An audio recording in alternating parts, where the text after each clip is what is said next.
말씀은 신약성경 마태복음 5장 1절에서 3절까지입니다.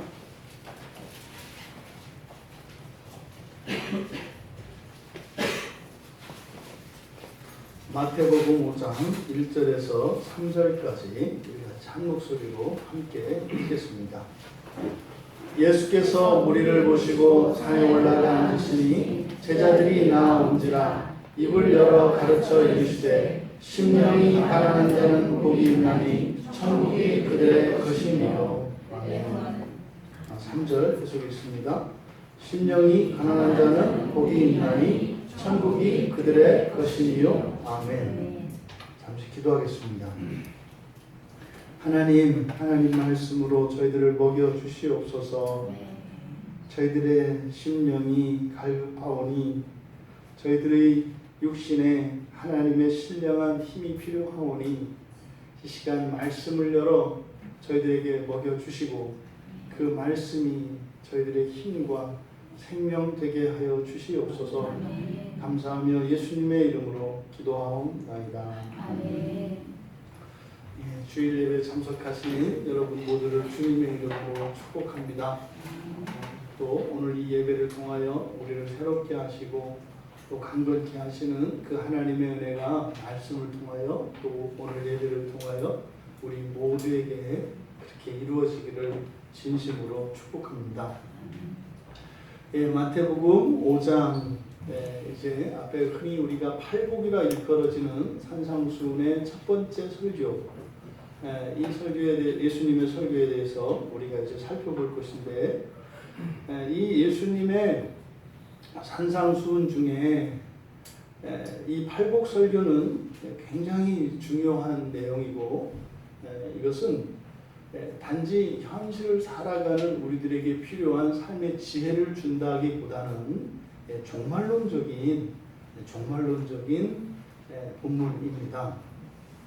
예수님께서 산에 올라가신다라고 하는 1절의 이 마태에서는 예수께서 무리를 보시고 산에 올라가 앉으시니, 마태는 예수님께서 산에 오르시는 이것을 매우 특별한 의미로 사용합니다.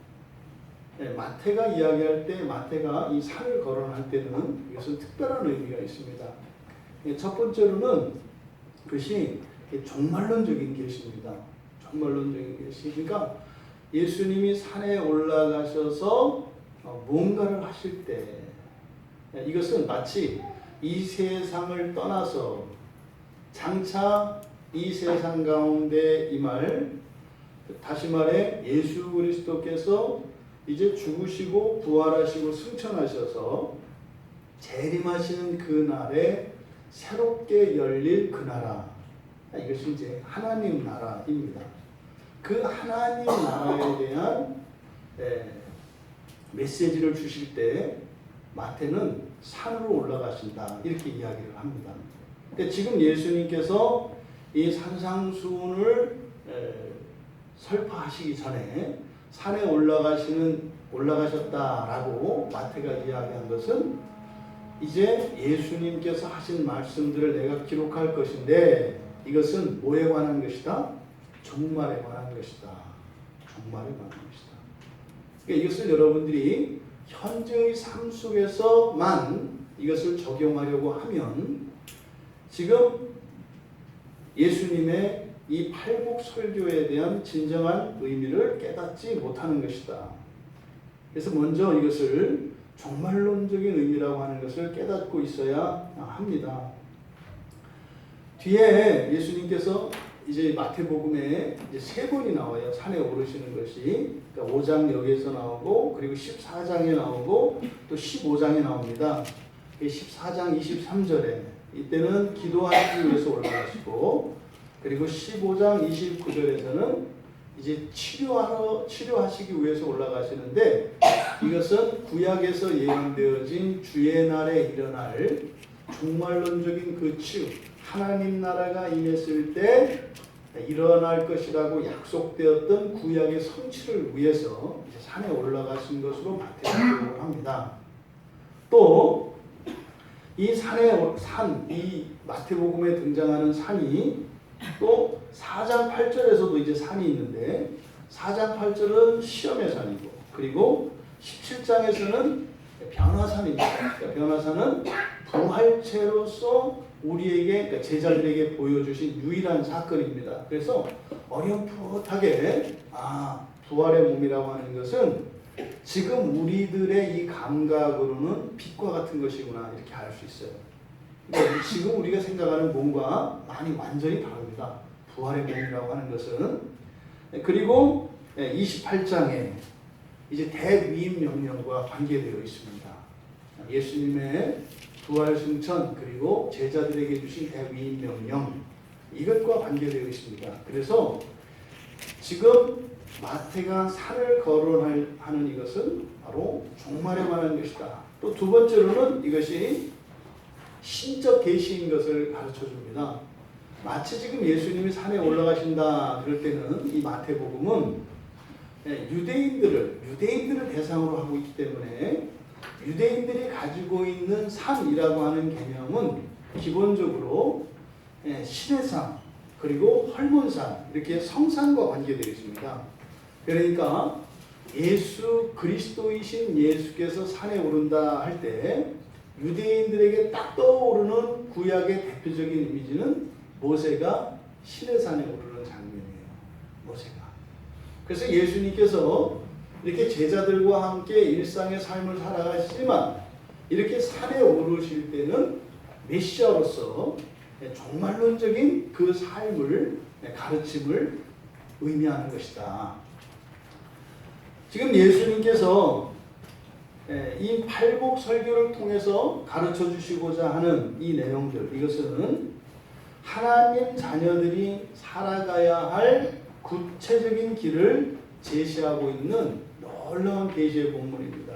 그래서 오늘 설교의 제목이 하나님의 자녀들이 갈 길입니다. 하나님 자녀들이 갈 길. 지금 팔복에서 나오는 이 복의 헬라어는 마카리오스라고 하는 말입니다. 마카리오스, 이 마카리오스라고 하는 이 복이 의미하는 바는 이 세상에서 누릴 복이 아니라 이것은 종말론적으로 누리게 될 복입니다. 신약 성경에 또 하나 복이 있습니다. 그러니까 율로기안이라고 하는 말인데 율로기안이라고 하는 말은 여러분 현찰과 같은 거예요. 우리들이 당장 살아가는데 이 지상을 살아가는데 필요한 거. 우리 이제 학생들 같으면 점수, 네? 우리 직장인들 같으면은 휴가, 긴 휴가, 넉넉한 휴가비, 이런 것이 이제 율로기안입니다. 그런데 이 마카리오스라고 하는 것은 종말론적인 복이고 그것이 현재에도 분명히 영향을 미칩니다. 하지만 이 두 개, 율로기안과 이 마카리오스의 이 의미는 여러분들이 구별해서 알고 있어야 한다. 그래서 팔복에서 이야기하는 이 복은 종말론적인 복이다. 이렇게 기억을 하시고 지금 이렇게 종말론적인 복을 약속받은 사람들을 뭐라고 해요? 여기서는 복이 있는 자들은 이렇게 이야기한다고요. 복이 있는 자들은. 그러니까 복이 있는 자들이 의미하는 것 이것은 바로 우리들이 지금 살펴보고 있는 하나님의 자녀들입니다. 복이 있는 자녀들은 바로 하나님의 자녀들을 가리키는 말입니다. 올해 2019년 한 해에 제가 가장 바라는 것 중에 한 가지가 무엇이냐면 우리 광야교회의 모든 교인들이 생각이 바뀌는 거예요. 딱 한 가지 생각만 바뀌어도 저는 감사할 것 같아요. 그게 뭐냐면 그리스도인이라고 하는 사람들은 비그리스도인들과 살아가는 인생의 목적이 다르다는 것을 인식하는 거예요. 이게요 90% 이상은 안 바뀌어 있습니다. 그냥 그리스도인 그러면 똑같은 목적을 향해서 살아가는데 단지 생활 양식과 문화가 좀 다른 사람들로 이해하고 있어요. 교회 안에 있는 사람들조차 그래요. 그러니까 그리스도인들은 말입니다. 비그리스도인들과 다른 것은 인생의 목적이 무엇입니까?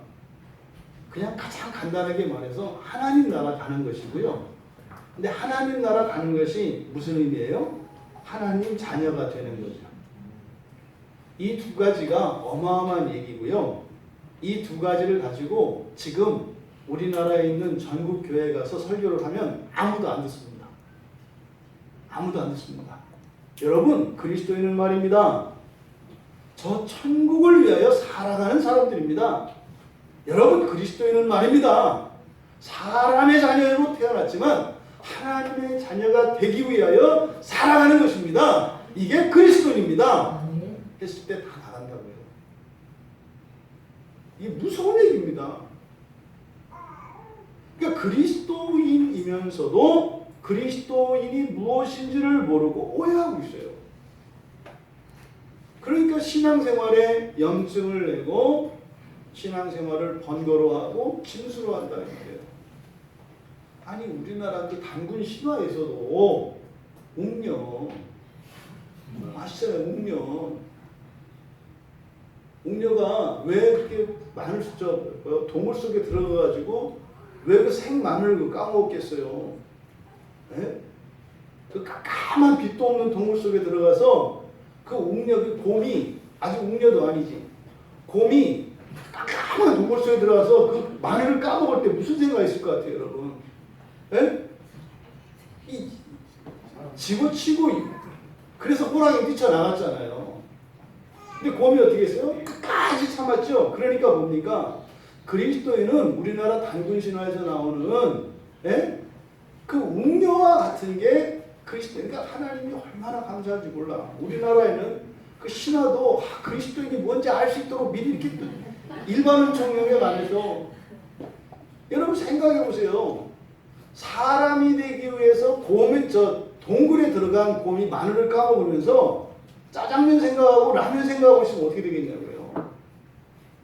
엄마가 또 그냥 오늘 이 굴 속에다 집어넣어놓고 또 마늘만 까먹으라고 그러고, 또 이제 어른들은 목사님 맨날 또 그냥 일주일 내내 회사 지친 놈도 그냥 그것도 모르고 맨날 그 마늘만 까먹으라고 그러고 동굴 속에만 있으라고 그러고 딴 데도 못 가게 하고 이렇게 투덜댈 수 있다고. 그게 뭔지를 모르니까. 여러분, 우리는 왜 산다고요? 하나님 나라에 가기 위해서 하는 거고요. 하나님 나라에 간다는 것은 여러분 지금 우리의 이대로가 아니에요. 그동안 우리가 왜 이렇게 오해를 했을까 생각을 해보니까 언제부턴가 저도 그랬어요. 저도 이 관계라는 말에 이 관계가 마치 모든 것이냐 얘기를 했어요. 관계. 보통 종교를 정의할 때도 그렇게 얘기하거든요. 참 하나님과 사람 사이의 관계로 정의한다고요. 근데 이 관계라고 하는 이 말에 반드시 덧붙여져야 되는 설명이 있어요. 여러분, 우리가 관계를 맺는다는 것은 뭐예요? 단지 친해지는 거죠. 그런데 하나님과 관계를 맺는다는 것은 단지 친밀감만 깊어지고 사랑만 있는 게 아니라 하나님을 만날 때마다 우리가 바뀌어요. 아멘. 이거를 우리가 놓쳤어요. 단순히 하나님과의 관계를 생각하니까 뭐요? 나는 하나님을 사랑하고 또 하나님은 내가 오늘 교회 빠졌다 그래서 뭐 날 미워하고 이러는 분이 아니니까 하나님과 나의 관계는 변함이 없어. 또 하나님이 한번 사랑하시면 영원히 사랑하신다며, 그 관계만 생각하니까 우리의 신앙에 이런 자발성과 적극성이, 능동성이 떨어지는 거예요. 여러분, 그렇잖아요. 교회 한 번 올 때마다 1억씩 주면 어떨까? 할렐루야. 근데 실제 그런 교회가 있어요. 아니 1억을 준다는 게 아니라 실제로 뭐 10,000원씩 이렇게 주는 교회가 있어요. 네, 이렇게 그 할아버지 할머니들한테 교회 오시면 10,000원씩 주는 교회가 있어요. 지금 딴 생각하는 사람들은 나쁜 사람들이에요. 근데 진짜로 1억, 2억씩 준다면 여러분 어떻게 오겠냐고요. 거기다가 선착순 이렇게 해봐요. 와.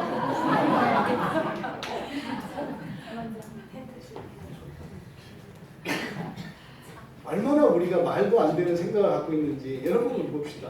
여러분이 하나님 자녀가 되는 게 가치가 커요? 1억이 커요? 양심은 있어서 얘기를 안 하시네. 정답은 하나님 자녀 되는 건데 땡기는 건 1억이라고요. 아니 1억씩이면 1년 52주니까 52억 언제나 해피하지 않아? 그럼 너 지금까지 길 다닌 거 너 어려서부터 다녔잖아. 모태신앙 해가지고 와 최소한 100억 이상은 되는 거야. 벌써 행복해지잖아 마음이. 와 오늘 오길 잘했다. 그러니까 뭐 이렇게 돈 얘기 나오고. 여러분 잊지 마세요. 그리스도인은요 천국을 가기 위해서 천국을 위해서 살아가는 인생이라는 거 잊지 마세요. 네. 여러분들이 행복하길 바래요. 이 세상에서 존귀하고 부귀한 삶을 누리기 바랍니다. 그런데 그것보다 더 우선하는 것은 무엇이어야 돼요?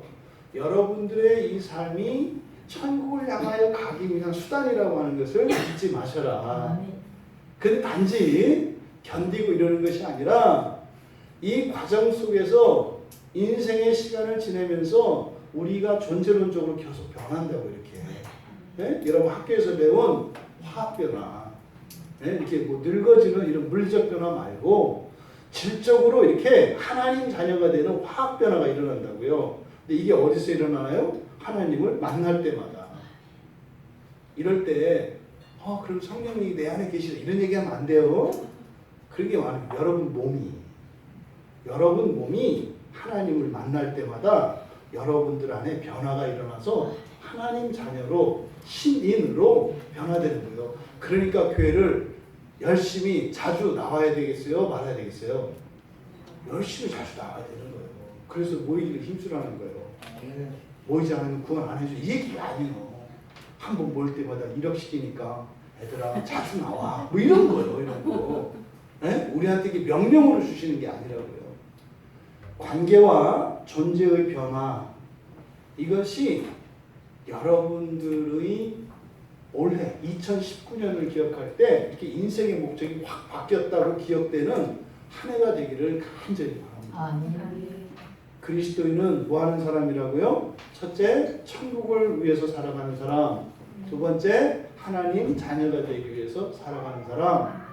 지난주에 하나님 자녀가 된다는 것은 뭐 그럼 이제 돼야 된다는 얘기니까 이것이 아니라 이미 되어졌지만 완전한 하나님의 자녀로 되어가는 걸 말한다고 그랬죠. 이것만 바뀌면 다 바뀝니다. 여러분들이 이 생각만 정말 바뀌면 다 바뀌게 돼 있어요. 다 바뀌게 돼 있어요. 그 일이 우리 광야교회 모든 교인들과 우리 모든 교인들의 가족들 안에 또 여러분들의 친구, 이웃들에게 일어나기를 바랍니다. 그 길을 따라서 그렇게 천국을 향해서 더 완전한 하나님 자녀가 되기 위해서 살아가고자 하는 그 길을 따라가는 그런 신자들에게는 놀라운 약속과 거기에 대한 보상이 제시되고 있습니다. 큰 상이라고 그래요. 이 뒤에 19절에 가보면 5장 19절에 가보면 지극히 작은 것 하나라도 버리고 그같이 사람을 가르치는 자는 천국에서 지극히 작다 일컬음을 받을 것이요. 그죠? 또 뒤에 천국에서 이를 행하며 가르치는 자는 천국에서 크다 일컬음을 받으리라. 천국에도 지극히 작은 자와 큰 자가 있어요, 없어요? 있어요. 여러분들이 이게 무슨 말씀인지 아시겠죠? 큰 자는 누구겠어요? 첫째 부활에 참여하는 자들이에요. 지극히 작은 자는 누구겠어요? 종말에 부끄러운 구원을 얻는 사람들이에요. 지극히 큰 여러분들 다 되시기 바랍니다. 큰 상을 누리시는 여러분들 다 되시기 바랍니다. 이 팔복에서 의미하는 복은 종말론적인 복이라고 했는데 성경에서 이렇게 종말론적인 복에 대해서 거론하는 것은 여기가 처음이 아닙니다. 이미 이 가르침은 구약 속에서 발견이 됩니다. 이것은 바로 이게 마태복음 5장의 팔복에 대한 예수님의 가르침을 아는 순간 갑자기 구약이 생각이 나는 거예요.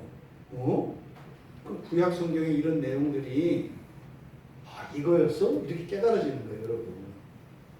그래서 신약을 통해서 구약의 참된 의미와 진가가 이렇게 드러나는 겁니다. 겁니다. 그러면 여러분들이 구약 성경에서 복 하면 딱 떠오르는 성경 본문이 어디 있어요? 시편 1편. 복이 있는 자. 복이 있는 자가 시편 1편이 바로 이 마태복음 5장과 연결이 되는데, 실제로 구약 성경을, 신약 성경을 쓴 헬라어로 번역한 성경을 70인역이라고 한다 그랬어요. 그래서 시편 1편에 복 있는 자에 대해서 이야기할 때 그 복 있는 자 할 때 그때 복은 우리가 잘 알고 있는 바라크가 아니라, 바라크가 아닙니다. 그러니까 일반적으로 많이 쓰는 말이 바라크라고요. 축복하는 복이. 그런데 거기는 에쉐르를 써요. 에쉐르. 그래서 시편 1편의 시작은 그렇게 돼요. 아슈레이 하이시.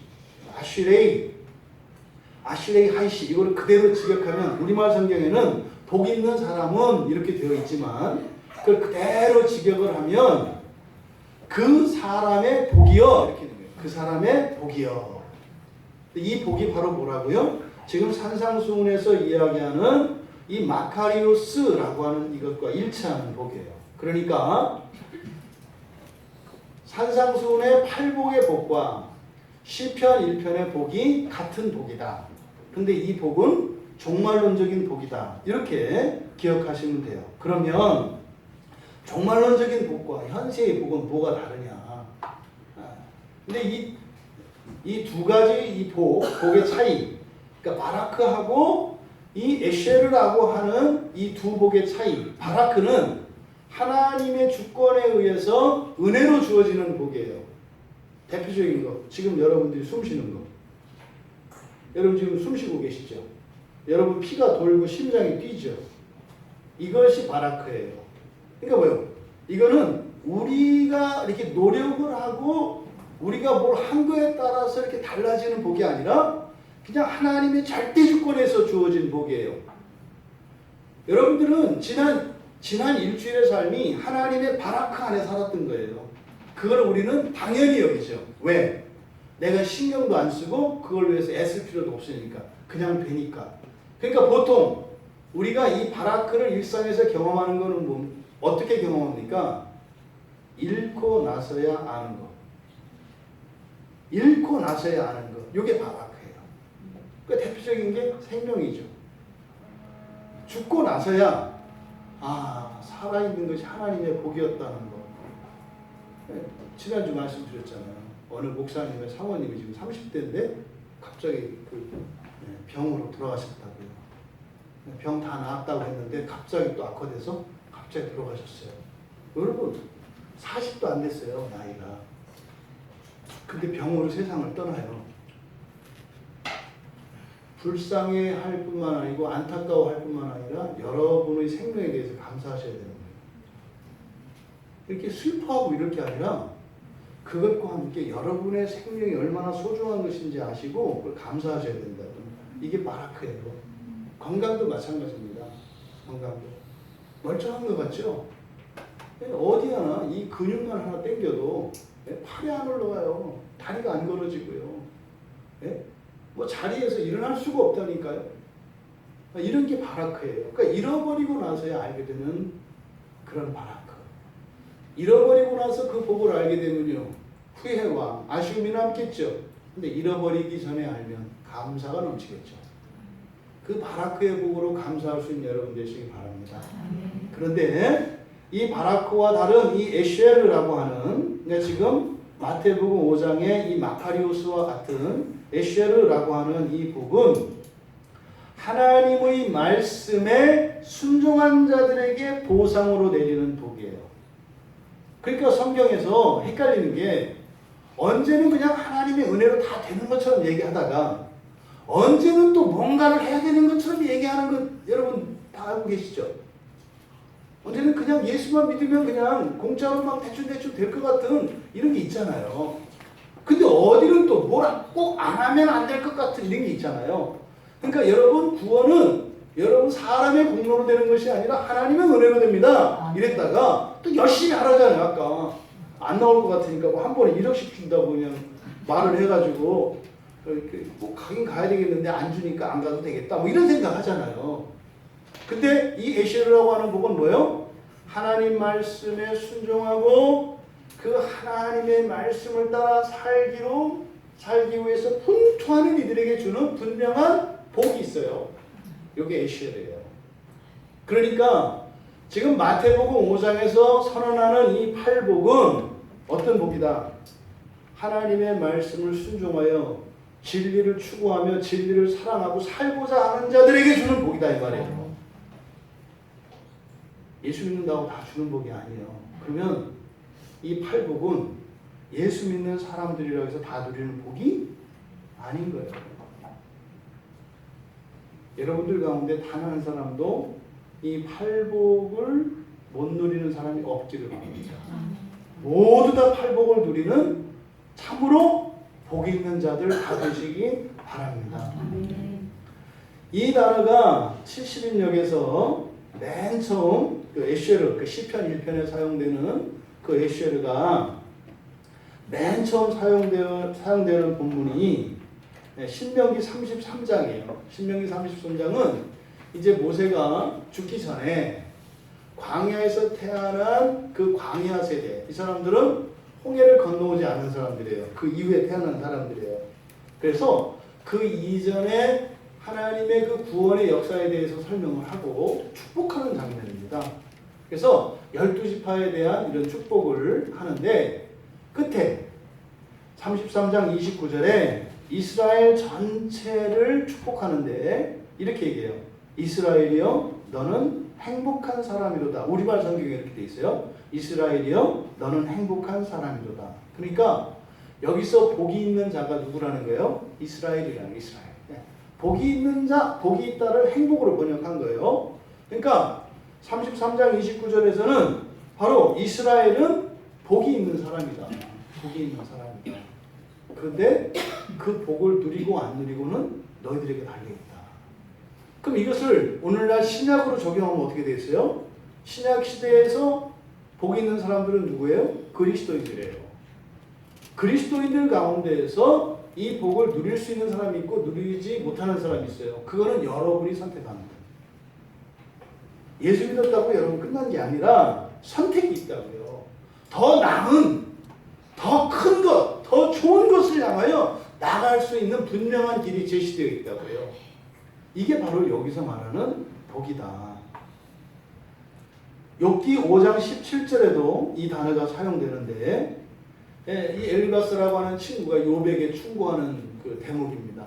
근데 그의 의도와 상관없이 그 욥의 친구들이 하는 말은 하나님의 말씀이에요. 적용은 잘못되고 있지만 그래서 똑같이 그 말씀으로 받으면 됩니다. 근데 욥기 5장 17절에서 그렇게 말해요. 우리말 성경에는 이렇게 돼 있어요. 볼지어다 하나님께 징계받는 자는 복이 있나니. 동의하시나요? 여러분 하나님께 징계받는 자는 복이 있다고 생각하시나요? 그 단어를 바꿔볼게요. 하나님에게 고침받는 자는 복이 있나니. 네. 원래 같은 뜻이에요. 징계라고 하는 말이 고침받는다 이런 뜻이에요. 그러니까 징계하니까 벌써 그 우리는 학교에서 이미 그 손바닥 맞던 생각이 딱 나기 때문에 싫어하는데 이 징계라고 하는 것은 이렇게 카센터에서 자동차를 고치는 거, 병원에 가서 예방접종하는 거, 피나는 거, 상처 치료하는 거, 이게 징계예요.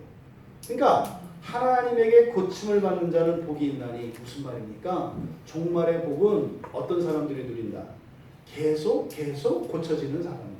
이 뭐요? 하나님 자녀 되어가는 사람들. 종말의 복이다.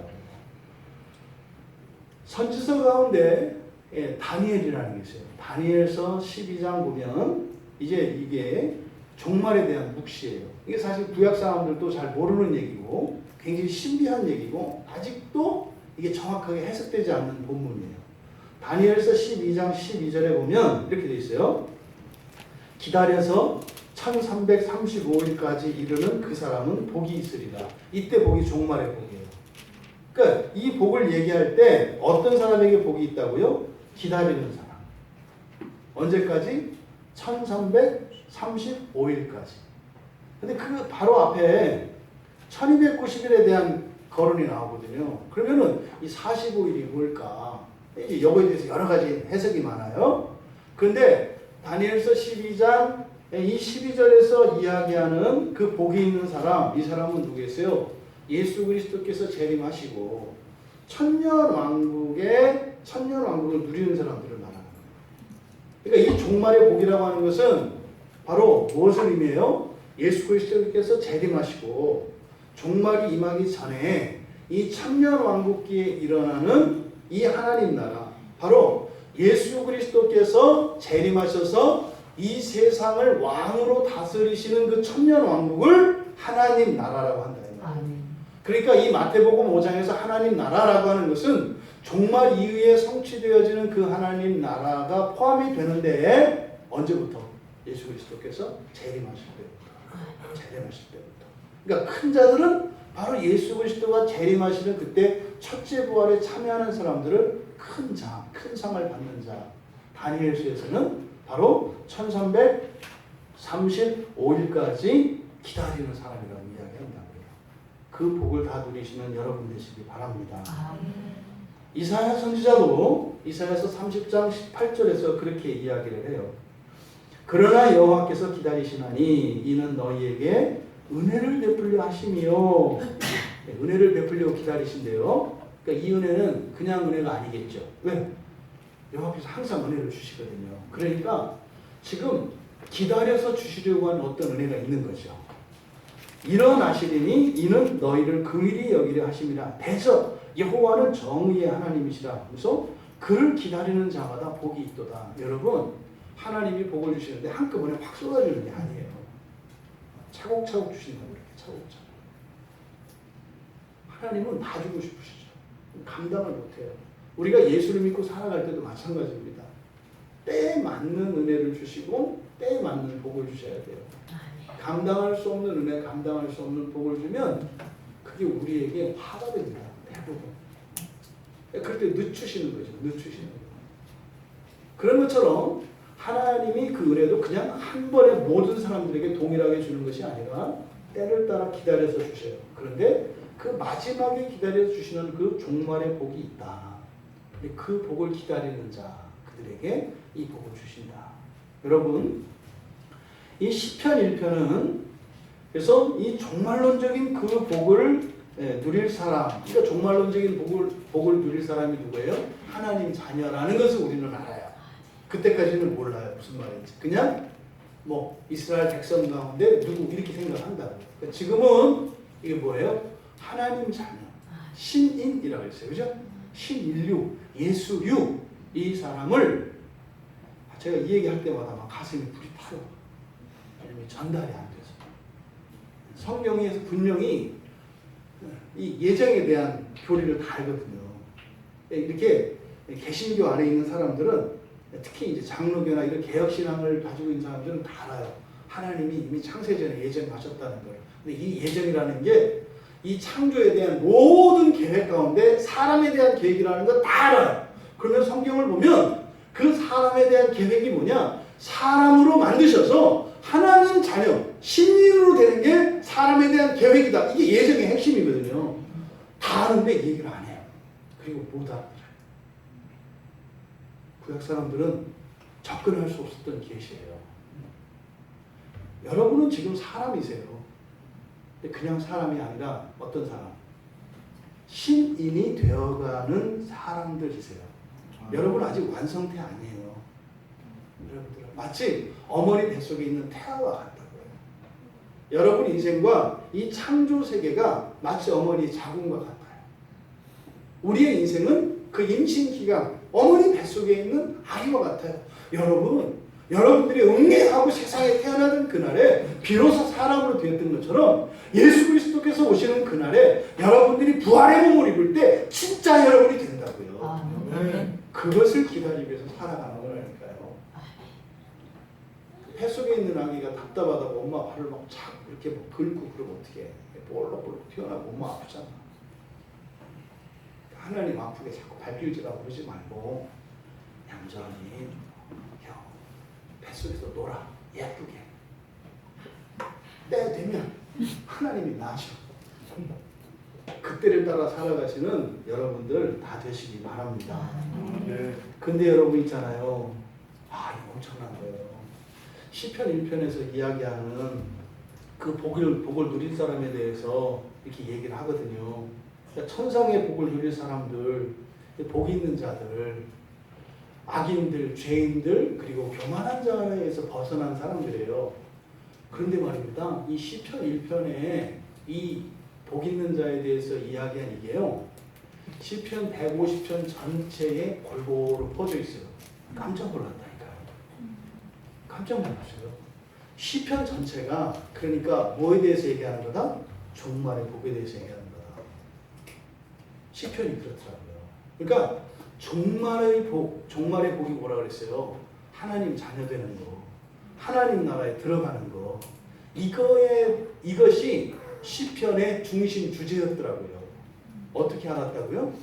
이 마태복음 5장에 산상수훈의 예수님의 가르침을 듣다 보니까 시편이라는 책이 이게 종말에 관한 책이었네. 이렇게 되는 거예요. 놀라운 거죠. 근데 여러분 아시잖아요. 시편에 들어있는 시들은요. 이거는 그냥 일상의 그 생생한 삶의 현장에 대한 이야기예요. 여러분들이 지난 한 주간 느꼈던 이런 감정들과 여러분 일상에서 일어났던 일들이에요. 그냥 막 미워하고 그냥 막 죽이고 싶고 말이죠. 또 그랬다가 또 하나님 은혜 주니까 또 좋다고 또 하나님밖에 없어요. 그랬다가 또 뭐하니까 이럴 줄 몰랐어요. 막 이런 이게 변덕스러운 이런 사람의 아주 민낯이 생생하게 들어가 있는 게 시편이에요. 그런데 그런 시들을 통해서 하나님께서 우리에게 주시려고 하는 교훈은 뭐다? 종말을 바라는 거예요. 이런 과정이 하나님 자녀되는 과정이다. 도대체가 뭐 소망이 없을 것 같고 변할 것 같지 않았던 그런 쌀아기 같은 그런 인생들이 놀라운 하나님의 영광을 입고 있는 신인이 되는 것을 노래하는 것이 바로 시편이다. 굉장한 얘기예요. 그래서 이 종말의 복을 나타내는 이 에쉐르라고 하는 이 단어가 구약 성경에 42번이 사용되거든요. 근데 그 중에 25번이 시편에다 쓰여요. 사실 거기다가 이 잠언까지 이렇게 이제 합치면 잠언에 또 6번 정도 쓰이거든요. 그러니까 이 시편과 잠언에 이 종말의 복에 대한 이야기가 꽉 차 있어요. 그러니까 시편과 잠언은 뭐에 대한 얘기다? 종말에 대한 이야기다.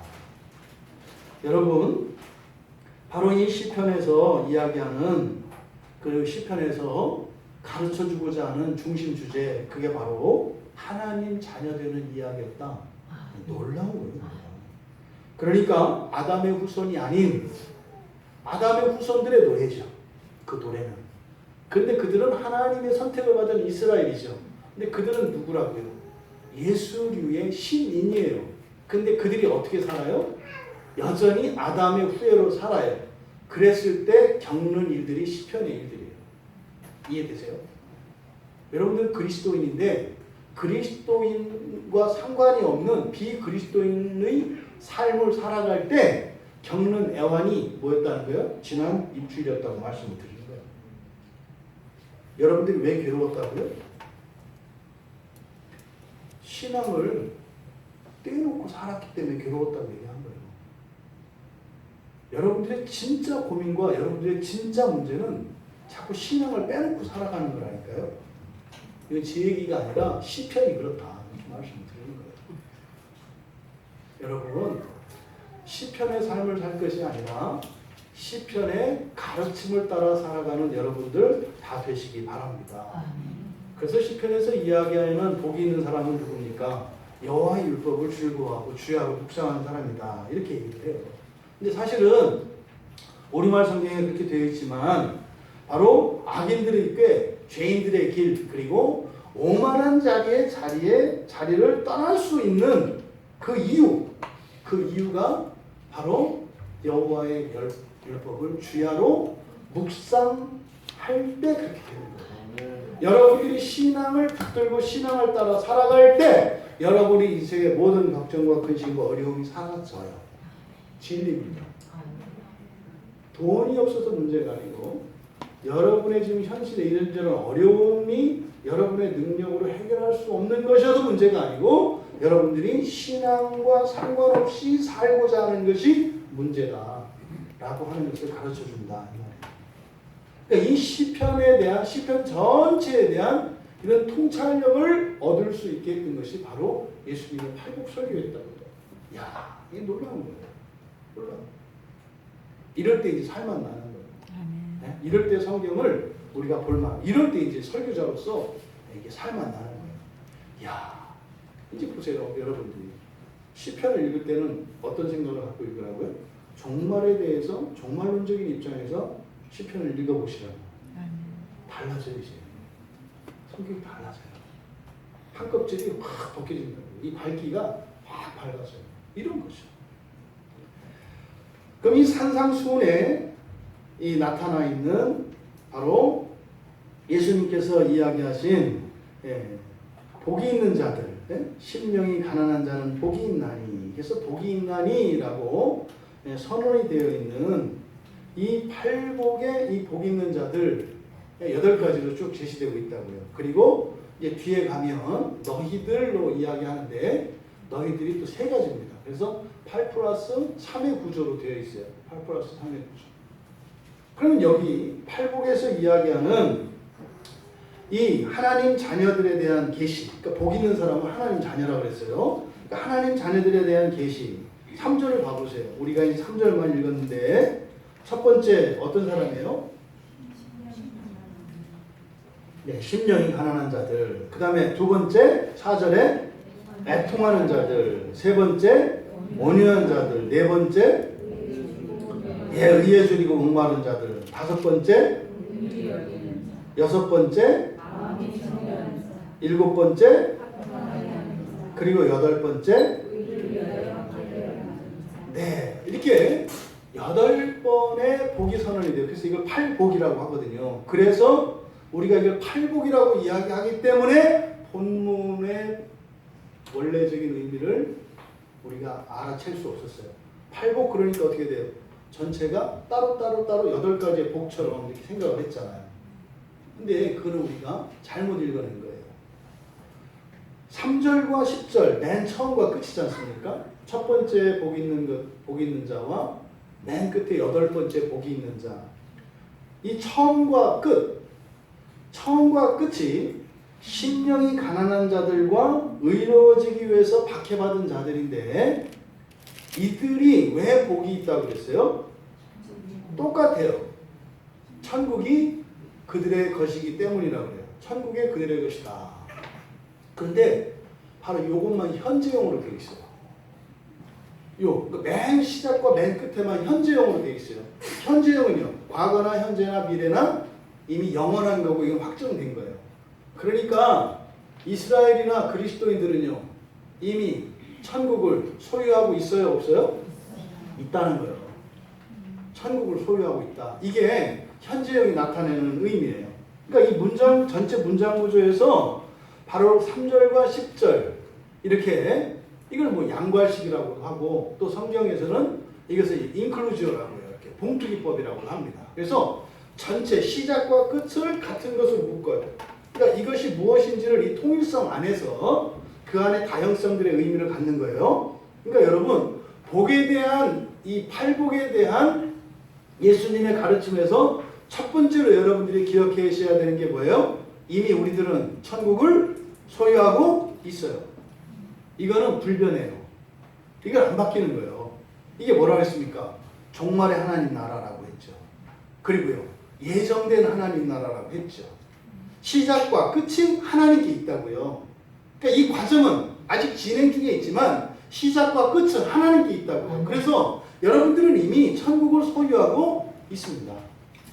지금도 소유하고 있고 여러분들이 심지어 오늘을 기준으로 했을 때 지금 여러분들이 그리스도인인 것을 보았을 때 여러분들이 예수를 믿기 이전에도 여러분들은 이미 하나님 나라를 소유하고 있었어요.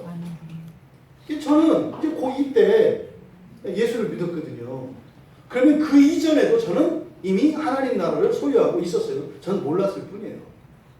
그리고 종말의 그날에 여러분들은 하나님 나라를 소유해요. 이게 지금 팔복에서 굉장히 중요한 구조입니다. 그래서 처음과 끝, 심령이 가난한 자들과 의로워지기 위해서 박해받은 자들이라고 하는 이것이 같은 내용이에요. 이들은 오늘날은 그리스도인이라고 하고 구약에서는 이스라엘이라고 하는 거예요. 이 사람들은 이미 천국을 소유하고 있어요. 그런데 그 중간에 있는 6가지 4절에서부터 9절까지는 전부 다 미래형입니다. 미래형이 의미하는 바는 뭡니까? 지금 성취됐어요? 안 됐어요? 안 됐어요. 근데 그렇게 될 거예요. 그런데 성경에서 이 미래가 의미하는 바는 우리에게 약속이기도 하면서 또 아직 성취되지 않았기 때문에 약속을 기다리라는 의미가 있고, 또 하나는 그것이 이루어지기까지 어떻게 돼요? 기다려야 돼요. 기다려야 돼요. 어제도 보니까 전주에서 이제 50대인 어떤 유명 배우가 자살을 했더라고요. 못 기다리면 안 돼요. 무슨 딱한 사정이 있는지 모르겠지만 그것도 고향이라면서요. 고향 땅에 가서 공연하러 갔다가 자살을 해요. 그거나 교회 열심히 다니는 사람들이 교회 안 나오는 거나 하나도 다르지 않아요. 사람이 죽었다니까 뭐 깜짝 놀래다가 교회 안 나오는 거는 그럴 수도 있지? 그래, 죽을 수도 있지? 그런 말이 나와요? 말도 안 되는 소리지. 더 무서운 거예요. 더 무서운 거예요. 차라리 육체가 죽는 것은 어떤 면에서 그 사람이 신앙을 따라 제대로 살 용의가 없다면 일찍 죽는 게 복이요. 왜? 살면 살수록 죄가 커질 테니까. 그런 사람은 일찍 죽는 게 낫다니까요. 근데 하나님이 살려두신 것은 뭐예요? 회개하고 돌이킬 기회를 주신 거죠. 근데 그 기회를 선용하지 못하면 그런 거예요.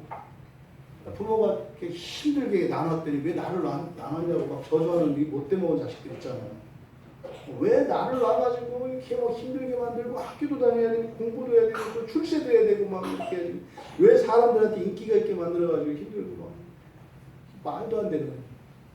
여러분, 하나님께서 여러분에게 생명을 주신 것은 여러분에게 아직 임하지 않은 어떤 복이 있어요. 미래의 복. 그것을 위해서 살아가라는 거예요. 근데 이것을 우리더러 직접 우리의 두 손으로 그것을 만들어라. 그러면 여러분들이 불만을 가질 수 있어요. 약속이 있다니까요. 너는 하는 신용만 해. 내가 다 해줄게. 그럼 또 우리 또 싫어하잖아. 그럼 주연은 하나님이 주연이잖아.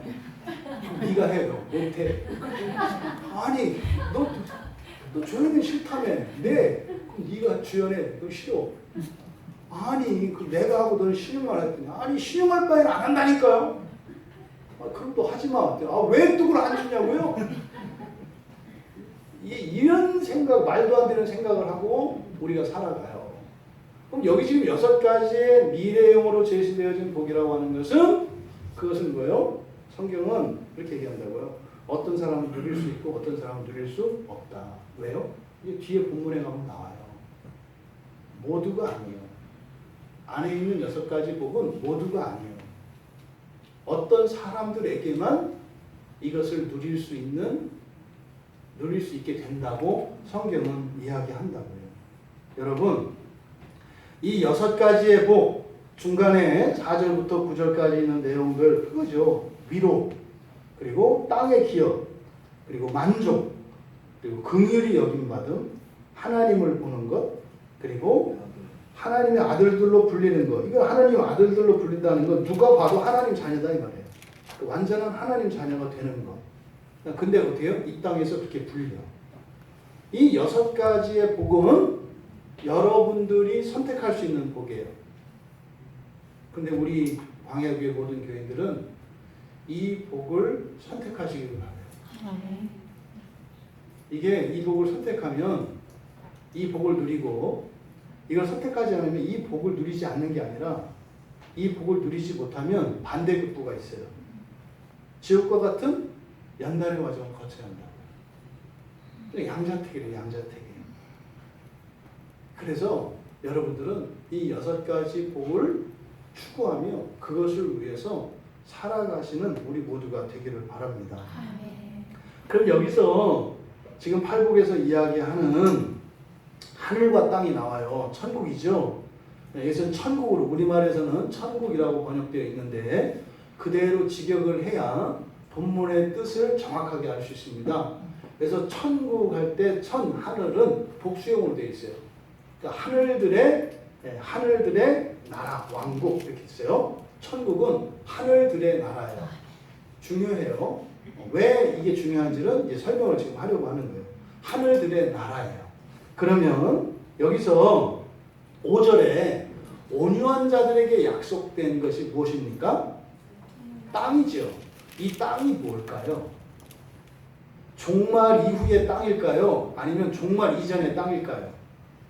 이거는 이제 우리는 뭐 그냥 1, 2, 1, 2, 1, 2, 1 해서 뭐 이렇게 찍을 수밖에 없는데 그렇게 하면 안 되고 성경에서 답을 얻어내야 된다고요.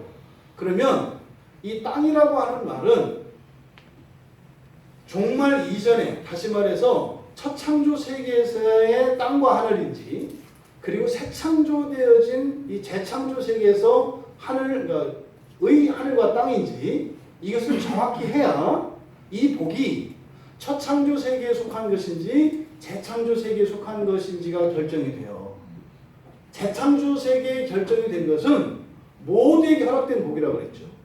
모두에게. 그게 3절과 10절이라고 말씀을 드렸단 말이에요.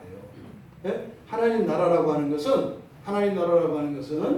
첫 창조 세계와 재창조 세계에 걸쳐 있습니다. 하나님의 나라는. 예수님이 이 땅에 오셨을 때 이미 하나님 나라가 들어왔어요. 이 첫 창조 세계 속에. 근데요, 아직 완성되지 않았죠. 그러니까 예수님이 이 땅에 오시던 그 초림이라고 하죠. 아기 예수로 태어나는 초림이라고 해요. 그때 하나님 나라가 이 세상에 들어왔어요. 이미. 근데 여기는 첫 창조 세계죠. 지금도 첫 창조 세계라고요. 근데 종말이 오거든요. 종말이 오면 그 뒤에 새로운 창조, 재창조된 세계가 열려요. 근데 그 이전에 이 첫 창조 세계 안에 하나님 나라가 구현이 되고 완전한 그 하나님 나라는 종말 이후에 재창조되어지는 그때가 완전한 하나님 나라예요. 하지만 예수님이 오신 그때부터 하나님 나라는 열렸어요. 그러니까 하나님 나라는 첫 창조 세계와 재창조 세계에 겹쳐 있다고요. 그러니까 3절과 10절에서 천국이 너희들의 것이다, 그들의 것이다 라고 했을 때 바로 예수를 믿는 사람들 그리고 구약의 이스라엘 사람들을 뭐라고 한다? 천국을 소유한 사람들이라고 한다. 근데 이 천국은 저 끝에까지 얘기한다. 근데 지금 중간에서 6가지 복을 얘기해요. 위로를 받고 땅을 기업으로 받고 배부를 것이라는 것은 만족하는 걸 말해요. 만족하게 되는 것. 또 긍휼히 여김받는 것. 그 다음에 하나님을 보는 것. 완전한 하나님의 아들이 되는 것. 이것은 첫 창조 세계냐 재창조 세계냐는 굉장히 중요하다고요. 그럼 이것을 어떻게 우리가 알 수 있느냐. 이제 계시록 21장에 가면 재창조 세계에 새하늘과 새 땅이 있어요. 첫 창조 세계에서는 하늘을 복수형으로 씁니다. 성경에서는 삼층천 개념이 있어요. 그래서 하늘들이라고 한다고요. 첫 창조 세계에서는. 그런데 이 모든 것들이 풀어지고 새롭게 창조되어지는 재창조에는요. 하늘이 그냥 단수예요. 하늘이 단수라고. 그때는 하늘과 땅이 다 통합된다고 했잖아요. 그리고 그때는 그래서 관사가 없어요. 관사가. 그냥 하늘과 땅이에요. 그냥. 하늘과 땅. 지금은 여러분 이름 다 있죠. 김화문계, 바바관계. 그때 가면 없어요. 그냥 누구예요? 하나님의 자녀예요. 이름이 필요 없어요. 최초의 사람이 누구예요? 아담. 아담에게는 이름이 필요해요? 필요하지 않아요? 맨 처음에 창조되었을 때. 따로 사람으로서 어떤 갖는 이런 개별적인 이름 필요 없어요. 그냥 뭐예요? 사람이 아담의 이름이에요. 그래서 아담이 원래 뜻이 뭐다? 사람이에요. 아담은 우리가 가지고 있는 이름과 달라요. 다른 동물들이 아닌 사람이다. 누가? 아담이라는 사람이 그냥 사람이에요. 사람. 아담의 이름이 사람이에요. 그 이후부터 생겨난 여자가 누구예요? 하와잖아요. 그러니까 이거 사람이잖아요. 이때부터 사람이 둘이 됐어. 그러니까 어떻게 돼요? 둘이니까 서로 구별하기 위해서 각자 이름을 가져야 돼요.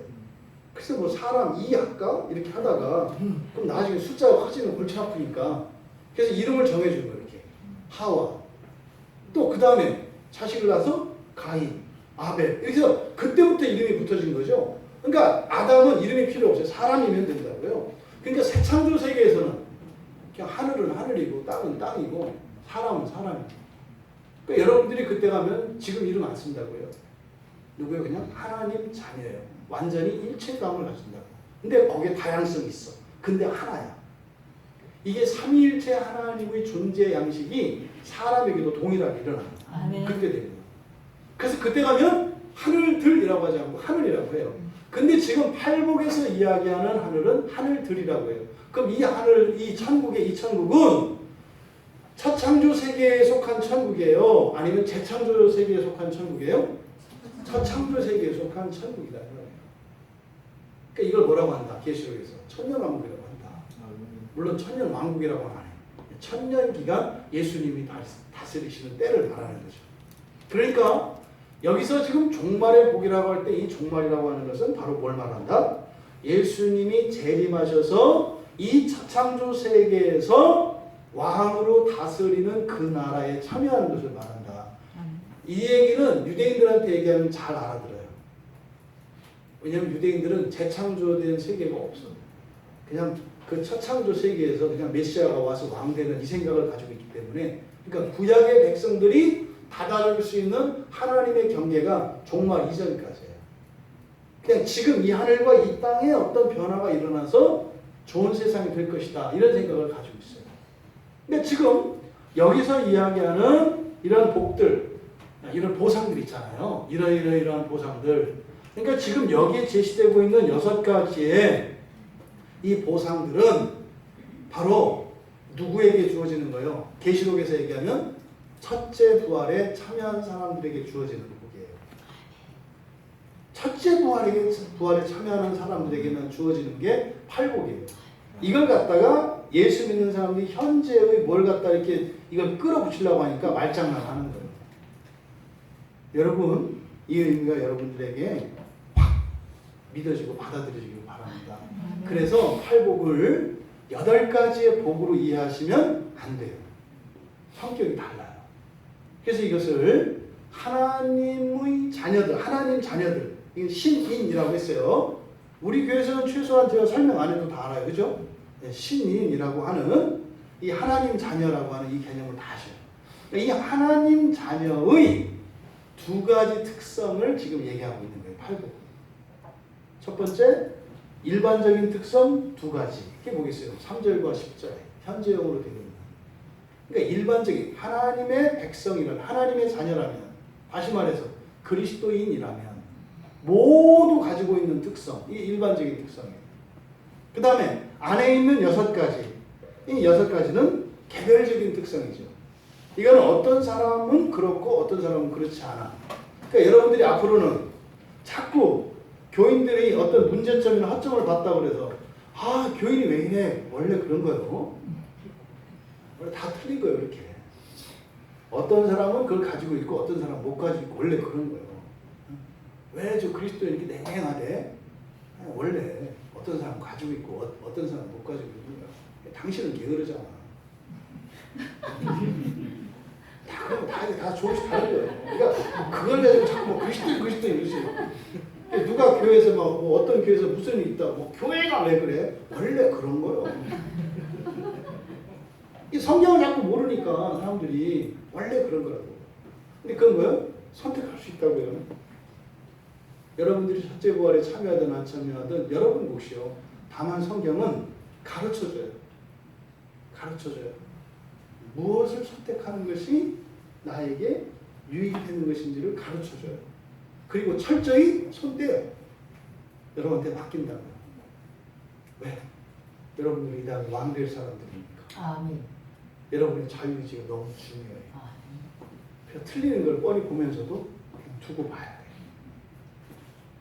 여러분, 우리가 말씀을 열심히 알고 또 은혜를 받아야 되는 이유는 바른 선택, 주님께서 우리에게 주시고자 하시는 선한 것들을 받기 위한 것입니다. 아멘. 그래서 바로 이 팔복은 뭐다? 하나님 자녀들의 일반적인 특성 2가지, 그리고 개별적인 특성 6가지를 말하는 것이다. 그러니까 이걸 어떻게 해서 또 요리해서 자꾸 먹으려고 하지 말고 하나님의 자녀가 무엇인지를 가르쳐 주는 게 팔복이라고요. 그러면요, 우리가 어떻게 살아야 할 것인지 삶의 방향을 정할 수 있죠. 아멘. 그래서 바로 하나님 자녀들이 갈 길이라고 설교 제목을 했던 거예요. 근데 여러분, 성경을 보세요. 11절에 가보세요. 이게 10절까지는 8가지 이제 8번 이제 복에 대해서 쭉 복이 있다 이렇게 말씀을 하시고, 11절에 가면 나로 말미암아 너희를 욕하고 박해하고 거짓으로 너희를 거슬러 모든 악한 말을 할 때에는 너희에게 복이 있나니. 여기도 복이 있다 이렇게 돼 있어요. 그렇죠? 근데 달라졌죠.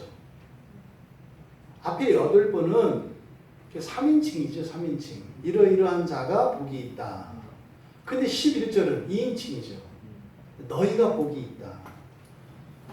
그래서 이제 8+3이라고 했던 거예요. 여기서 너희는 누구예요? 제자들이죠. 제자들. 그럼 제자들은 이 8가지, 즉 2가지 일반적인 특성과 6가지 개별적인 특성이 있는데, 제자들이 어떤 사람들인가를 가르쳐 주시는 거예요. 11절에서 뭐라고 그랬어요? 너희에게 복이 있다고 그랬어요. 근데 뭐라고 그랬나요? 앞에 언제 복이 있다? 예, 욕먹고 박해당하고, 그렇죠? 또 모함당하는 거죠. 여러분, 지금 11절에서 이야기하는 것은 앞에 나온 8가지 가운데 어디에 속해 있는 것 같아요?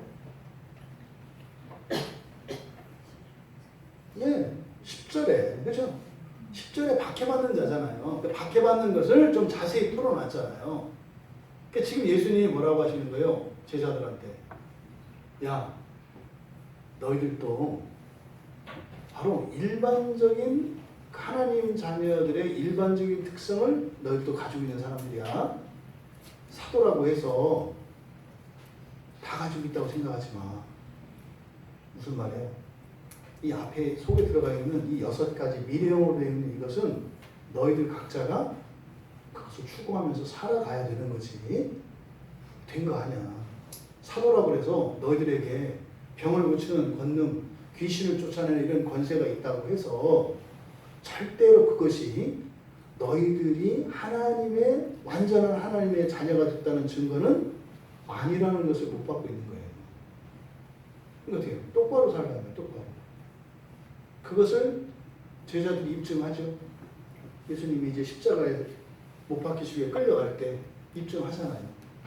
그냥 하나님에 속한 자들이지 그 첫째 부활에 참여할 만한 그런 자들이 아니라는 것을 제자들이 다 입증을 한다고요. 예수님이 죽으시고 부활하시고 승천하신 이후에 성령이 임했을 때 바로 그들의 삶은 어떤 삶이었어요? 이 안에 있는 개별적인 하나님 자녀의 이 특성 6가지를 추구하면서 살아가는 삶을 살았죠. 그래서 사도들은요, 다 첫째 부활에 참여했어요. 한 사람 빼고. 가룟유다. 가룟유다는 물러났죠. 예수님이 이야기한다고요. 다는 아니다. 모두 선택받은 것은 아니다.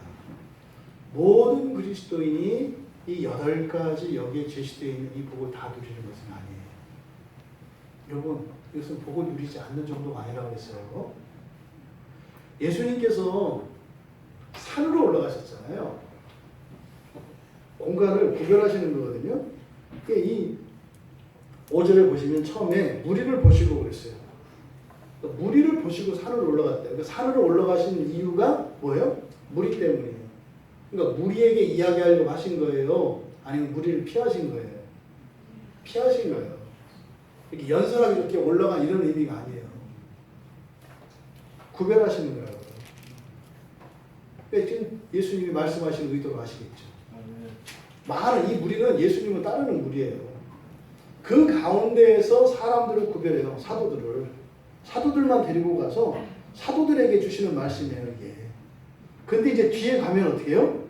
백성들 모두에도 와 있는 걸 알아요. 그러니까 어떻게 그 뒤에 따라온 사람들이 있죠. 또 사도들 가운데에서도 다는 아니라니까요. 또 구별돼요. 여러분 예수 믿었다고 다 똑같은 거 아닙니다. 예수 믿었다고 다 똑같은 거 아니에요. 여러분들이 이 세상을 살면서 그리스도인으로 살겠지만 어마어마한 차이가 있다고 하는 것을 예수님께서 가르쳐 주신다고요. 이 세상의 명예는 가져도 그만, 안 가져도 그만이에요. 왜? 가져본 사람들이 그렇게 얘기하더라고요. 근데 마지막 날에 그 복은 안 가지면 큰일 나요. 안 가지면 큰일 나요. 그것은 절대로 포기하면 안 되는 거예요. 근데 우리는 어떻게 해요? 절대로 포기하면 안 되는 거죠. 쉽게 포기하고. 가져도 아무것도 아닌 거를 나는 그래도 가볼 테야. 이러고 나서 맨 마지막에 하는 말, 맞네. 맞네. 그거를 확인하려고 그렇게 평생을 죽어라고 살아. 누가 하는 짓이요? 마귀가 하는 짓이고 죄가 하는 짓이요. 왜? 우리는 우리 자신을 사랑하고 우리를 존귀하게 살려고 하는데 왜 우리 인생을 이렇게 허무한 인생을 끌고 가겠냐고. 그거를 내 생각이라고 하지 마세요. 이 목사인 제가 이제 사명이 그거지. 그게 당신 아니요. 요거 가르쳐 주는 거예요. 제가 할 거 아무것도 없어요. 집사님, 그거 당신 아니요. 누가 내가 난데 왜 아니라고 한다고 이상하다고. 나는 계속 아니라고 하지. 우리 총님, 그거 너 아니야. 진수야. 그건 너 아니야. 진짜로는 말이지. 왜 이렇게 얘기하는 거죠? 아니요. 나 이거 나예요. 이거 너 아니라고. 이 목사 잘못 만나면 어떻게 하는 거지? 안수하는 거지. 귀신아 불러가라. 그런 게 아니죠. 죄의 문제죠. 죄의 문제. 여러분, 날로 먹으려고 하지 마세요. 어떻게 날로 먹을 생각을 해요? 네? 이 세상에서 하루 일당을 버는 것도 자존심이며 몸에 다 죽이고, 네? 몸살이 나가지고 열이 펄펄 끓고 죽겠는데도 그 일자리 잃을까봐 나가는데 천국을 어떻게 그냥 갈 수 있다는 생각하세요? 성경은 그런 걸 은혜라고 하지 않아요. 그건 거짓말이라고요. 거짓말. 여러분 정말 예수님께서 우리에게 주시고자 하시는 것 그것은 종말과 종말의 천국 그건 이미 하나님이 정해놓으신 거라니까요. 예수 안에서 택함을 받은 사람들은 종말의 천국은 이미 정해놨다니까요. 여러분들이 싸워야 될 싸움은 그게 아니라고요. 그 앞에 있는 이 팔복에서는 바로 이 6가지 개별적인 이 특성, 하나님 자녀가 되는 6가지 개별적인 특성, 이거는 여러분들이 평생을 붙들고 가야 되는 거예요. 사도들한테도 예수님이 그 주의사항을 주셨잖아요. 여러분, 우리가 팔복이라고 하는 이 8가지 가운데 바로 이렇게 일반적인 특성, 다시 말해서 우리가 그리스도인이라고 하는 사실, 그것만으로도 우리가 12절에 보면 기뻐하고 즐거워할 만하대요. 그것만으로도 그냥 즐거워하대요. 그래요? 그러면 됐네요. 이렇게 하면 안 된다고. 성경 전체를 봐야죠. 근데 예수님께서 뭐라고 하셨느냐? 13절 보니까 뭐라고 되어 있어요? 너희는 뭐다? 세상의 소금이다. 14절에는 너희는 세상의 빛이다. 이게 무슨 말이에요? 제자는 다시 말해서 천국을 선물로 받은 너희들은 인생을 살아가는데 말이다. 사명이 있단다. 그 사명을 가지고 살아가는 거란다. 그 사명이 뭐겠어요? 여러분들이 선물로 받은 그 천국을 나눠주는 거예요. 사람들에게. 그것을 빛이요 소금이라고 말씀을 하신다 이 말이에요. 그게 바로 6가지 미래형으로 나와 있는 이 복을 추구하며 살아가는 거죠. 그러니까 사명을 따라 살아가는데 사명이 하나님을 위해서 일하는 게 아니라 결국은 누구를 위해서 일을 해요? 나를 위해서. 나의 이 6가지의 복을 어차피 이루기 위해서 살아가는 그 삶이 사명을 따라 살아가는 삶이다 이 말이에요. 그러니까 여러분이 인생을 사는데 나만 생각하고 살아가. 신앙생활 잘해. 그거 없어요. 그렇게 되는 게 아니에요. 이 2가지는 같이 붙여 있는 거예요. 이렇게. 하나님 나라를 이 세상 사람들에게도 선물로 나눠주기 위해서 살아가는 삶. 그 삶이 6가지로 제시되어 있는 거예요. 그러니까 이거는 하나님을 기쁘시게 하고 나도 기쁘게 되는 거예요. 하나님을 영화롭게 하고 나도 영광스럽게 되는 거예요. 이렇게 붙어 있는 거라고요. 결단코 우리가 우리의 일을 자랑할 수 없어요. 왜? 나를 위한 거니까. 그러니까 우리는요, 깜짝 놀라는 거죠. 하나님, 그냥 저는 오늘 저를 위해서 했을 뿐인데 왜 이렇게 그냥 칭찬하고 그러세요? 아니야. 너 때문에 수많은 죄인들이 들어와서 말이다. 천국 안에 들어오든가. 아니, 저는 그냥 그 6가지 복 때문에 그랬는데 아니야. 알지만 아니야. 뭐 이렇게. 여러분, 그 길이 결단코 쉽지 않습니다. 결단코 쉽지 않습니다. 그래서 뒤에 가면 마태복음 7장 14절에서 생명으로 인도하는 문은 좁고 길이 협착하여 찾는 자가 적다. 그러니까요, 예수를 믿는다 하지만 이 6가지의 복을 다 누리기 위해서 찾는 사람들이 많지 않다고 이야기해요. 그런데 우리 광야교회는 욕심일까요? 우리 모두 다 이기를 바랍니다. 사람들은 찾는 이가 없을지 몰라도 우리는 모두 다 함께 그 길을 따라가기를 바랍니다. 아멘. 여러분, 일반적인 2가지 하나님 자녀들의 특성, 하나님 자녀된 것만으로 충분히 기뻐할 만합니다. 아멘. 그러나 멸망으로 인도하는 크고 넓어 우리가 쉽다고 생각하는 그 길을 말하는 거짓 선지자들을 삼가라고 7장 15절에서 예수님께서 말씀하세요. 무슨 말이에요? 둘로 만족해라. 6가지 없어도 되지 않니? 예수님이 그랬지 않니? 기뻐할 만하다고. 그럼 좀 참으면 되겠구만. 근데 예수님의 생각은 아니에요. 이렇게 좁고 협착한 그 길을 따라 가라고 우리에게 말씀하신다고요. 마태복음 11장 30절에 가면 그 좁고 협착한 길로 제시되어지는 생명에 이르는 문, 그 길이 쉽고 가볍다라고 얘기해요. 쉽고 가볍다. 근데 사는 동안은요, 너무 힘들어서 사람들이 안 찾는다고 했잖아요. 근데 쉽고 가볍다 그래요. 그러니까 여러분, 이 둘 사이의 긴장을 여러분들이 이해하시겠어요? 너무나 어려워. 너무나 귀찮아. 그렇게 하고 싶지 않아. 그런데 그게 쉽고 가벼워. 도대체 뭐에 비해서 쉽고 가볍다는 거예요? 여러분들은 이미 되어진 것 절대 불변하는 게 있다고 그랬죠. 천국을 소유했다고 그랬죠. 천국을 소유하기까지 여러분들이 이렇게 좁고 협착한 그 길을 따라가는 길이 있고 또 다른 길이 있어요. 근데 그건 지금 아직 얘기 안 하신다고요. 그것에 비해서는 사람들이 찾지 않는 그 길이 쉽고 가볍다고 얘기하시는 거예요. 여러분, 어렵습니다. 근데 어렵지 않습니다. 가기 싫습니다. 근데 가고 싶습니다. 아멘. 절대 가기 싫은데 죽어도 가야 되겠습니다. 이 말씀의 의미가 우리 모두에게 깨달아지기를 바랍니다. 아멘. 그래서 요한복음 13장 17절에서 얘기하는 것처럼 너희가 이것을 알고 그대로 하면 복이 있다. 그 복을 다 누릴 수 있는 우리 모두가 되시기를 바랍니다. 그래서 다음 주에는 하나님 자녀의 일반적인 특성 그리고 개별적인 특성들에 대해서 다음 주에 나누도록 하겠습니다. 우리 말씀을 생각하며 우리 같이 기도합니다. 말씀을 찬양 준비해 주시고요. 여러분, 오늘 설교를 들으시고 여러분들이 뭘 느끼셨나요? 정말 여러분들의 인생의 목적이 무엇인지 생각해 주셨으면 좋겠고, 예수님이 주신 모든 구원과 모든 복을 다 추구하시기 바래요. 예? 그냥 천국 가는 거, 이미 그건 하나님 정해놓으신 그거를 깨닫고 그것만 감사하지 말고 그것을 인가하는 그 복을 누릴 수 있도록 여러분들이 정말 더욱 힘있게 살아갈 수 있게 되기를 바랍니다.